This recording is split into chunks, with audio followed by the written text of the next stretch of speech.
guys, welcome back to B&CRC. Doing a little informational video with the Axial Wraith 1.9. Actually doing information with the Wraith 1.9 and with the Wraith Spawn. I'd like to speak for the original Wraith, but I'm not positive the Spawn and the original Wraith Rock Racer are the same, because I never had a regular Rock Racer. A couple guys asked me, one specifically asked if the body from the 1.9 would fit on the Spawn. Okay, I can confirm to you that this body will bolt right to the cage on the old Wraith. The cages are identical. The trucks aren't identical, but the cages, the basic part of the chassis is exactly the same. Just the battery box has been moved to the front of the new version. Which, there's a silver lining here. You could go and buy the battery box from this new one and put it on your old Spawn if you wanted to. The receiver box has been changed too. It's a little more compact now in the new one. The fake motor thing has been around Axial for a while. You can see the size of that. If I let go, the hood's going to fall closed. And you can compare that to the old version. You'll probably have to swap that or do something different to get that new battery box down in there.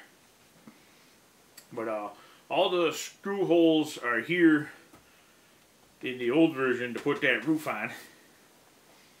The skids are different. The transmission mounting holes are the same, so I'm assuming they're still using the same transmission. Don't quote me on that, I'm not positive. And I don't care enough to look into it to give you detailed information because, like I said, I don't give a fuck. The links, the skids are different, which makes for a very different wheelbase. Interesting, in the 1.9 in the box, you'll find all the parts to put this old style bumper on it. Which I think that would strengthen it a little, because this one comes out of the factory with a kind of a weak point up there. There's not much meat holding that bumper in place, and if you hit something hard with it, a lot of guys have snapped them off. One guy told me he snapped it off in his first run. He treats stuff kind of like I do, I think, but still, that's something you need to address. I haven't run this much because I wanted to address that before I do. I've got a brace coming for it. Hopefully it'll do what I need it to do. Yeah, the main difference is the SCX-10 2 axles in the 1.9. These are the old axles that they used in the Wraith and the Bomber, and maybe the rear one got used in the Yeti too, I'm not sure. I would take the body off this thing to show you more proof. I'm not taking all them little screws out. As you saw when I took this off, I cured the Wraith of its body mount problems. And that Velcro works pretty good. That's about it for that. That should answer your questions that I've seen on whether they're that much different or if they're still running the same chassis. So yeah, go ahead and change the body and the bumpers if you want to. I do like the look. It brings up a question about the price. I would say maybe find a used one of these that hasn't been all hacked together with aftermarket shit and put this body and 1.9 wheels on that and have the same rig, but by the time you're done, you're probably going to have the same money in it anyways. You can still buy this, at least online. I don't think it's discontinued yet. But it's $380, kind of the same as the 1.9 is, so you're not really saving anything that way. By the way, this came with plastic steering legs too. The orange ones are aftermarket. That is the only aftermarket part on that truck. We'll set that down there. And we'll set the pretty 1.9 down there. Only I'm going to put the hood pins in before I set it down there, because if I don't, I'll lose the fucking hood pins. And I kind of like them little plastic tabs on there.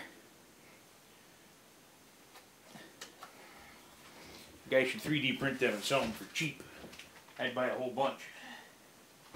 Another little side project I've got going on that not everyone's aware of. That's just the window mask and the stickers for the body. The Red Cat Gen 8. It's not the International Scout. This is the PACK, P-A-C-K, pre-assembled chassis kit.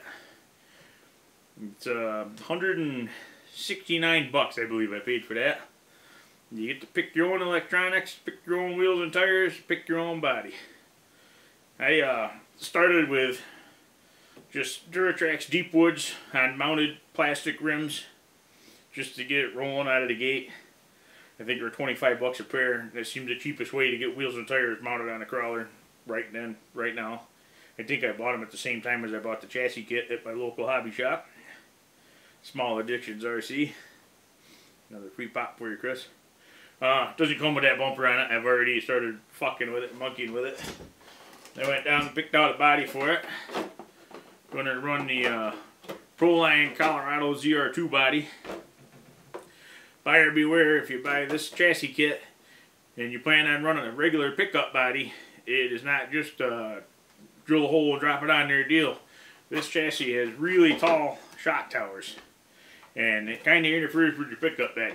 I haven't made up my mind yet if I'm going to chop the bed to lower it down in there more and put a tonneau cover on it like my buddy Jimbo did, or if I might get real courageous and run a cantilever setup on the back of this. I don't know how many people have been doing that or if anybody's done it yet.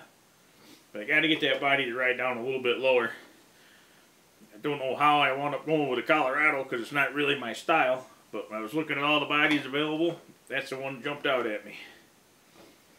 And, not sure about the Duratrax wheels and tires. I just had a local deal where I bought a shitload of beadlocks with good quality mounted tires on them. I may end up using a set of them on here. I don't know. We're going to go with this for now.